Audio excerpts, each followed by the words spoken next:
This is a video showing a mod where I've hardwired in a Garmin GPS off the battery on this KTM.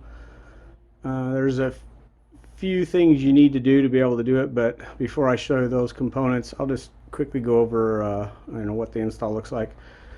So it's a bicycle mount or a handlebar mount slide-in rack. It's a Garmin GPS unit. I think it's the Oregon 700. Makes it nice because if you're using like the Trail Tech, that's a much bigger unit. But this one you can go on Google Earth and generate track files off satellite imagery and then upload it into the GPS. And that way, if you're out exploring trails, you can have all your options. To wire this unit hardwired, you need a USB adapter. I'll show you that in a second. And then, of course, power source. Since these bikes run off a battery, I tapped into the battery, but if you take the USB adapter and tap straight into the battery, since there's no ignition, the USB adapter stays powered up 100% of the time, even though you don't have a GPS unit hooked up, and it will drain the battery. So I went ahead and tapped into the positive side of the power going to the USB adapter and ended up putting a switch in. One of the mods I did to the switch is I embedded a red LED. So that way, if I'll show you, you can actually see it's just of enough glow out of the light to catch my attention when I'm off the bike, and subtle enough to when I'm riding that it's not like in my face reminding me. What hopefully this does, when I go get done riding and load the bike or put it in the garage, this red LED will kind of give me a recognition of the fact that, hey, I haven't turned off the USB adapter, and if I don't, my battery's going to be dead. And without a Kickstarter on these, well, you're pretty much screwed. So I wired this in.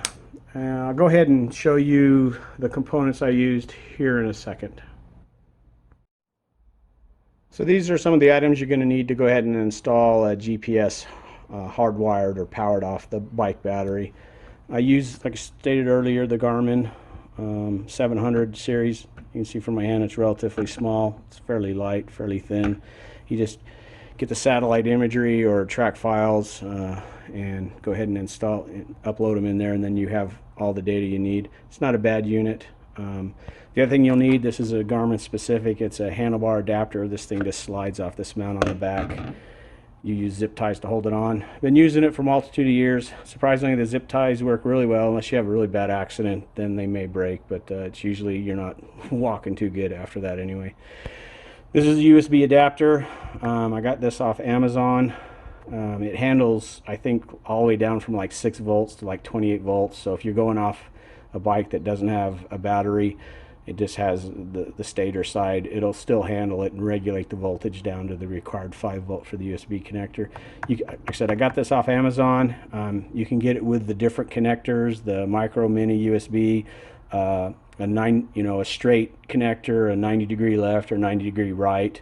You buy the specific one, so when you mount it on the handlebar, the wire is protruding as little as possible. So I have mine mounted on the left side of the handlebar, and then the connector comes out and the wire runs in towards the handlebar perch or the mount, the clamps for the handlebar.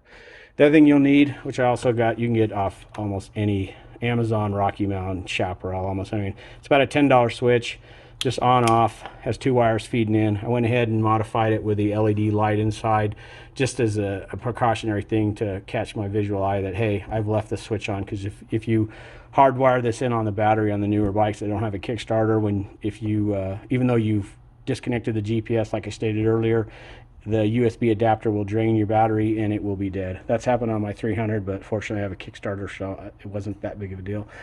So I ended up running 2 additional wires up to the LED. The switch comes out with 2 wires. I take the power adapter and I break into the positive side of the power adapter, the red wire, up close to where the adapter is, and you can see the adapter, it's right here in the case. I cut the red wire and then splice in a connector on either end of it. So battery voltage comes up one wire, goes to the switch, you turn the switch on, obviously it goes out the other wire. And then at the end of the wire, I also, on the positive side, soldered in the LED light wire, and then the white wire is the ground wire that I'll run down by where the coil is. and use that ground point. So I'll go ahead and show you. Next, I'll show you with the harness installed on the bike. So switch up here, turn it on. You can see the red light turns on, off, catches my attention. Wire routed down here, down, and then this is the USB adapter, multi-voltage, and here's the plugs for the switch. This wire right here is the feed wire for the USB, and that would plug in the bottom of the GPS unit. I got a little cap so I can put a cap on it when I wash the bike, and then I put the cap, probably can't see it, but this is a heavy zip tie right here with the end poking out. I slide the cap on there when I'm riding, when I got the GPS on to store it. And the main wire, sorry about the video guys, just doing this real fast, runs down, follows the main harness.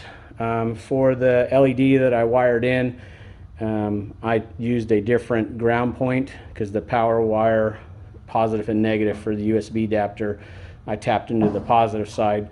I didn't want to tap into the ground side, so I just created own ground, connected it down here, follows the harness through here and around, and then it goes to where the battery is. One terminal, of course, to the negative, one terminal to the positive.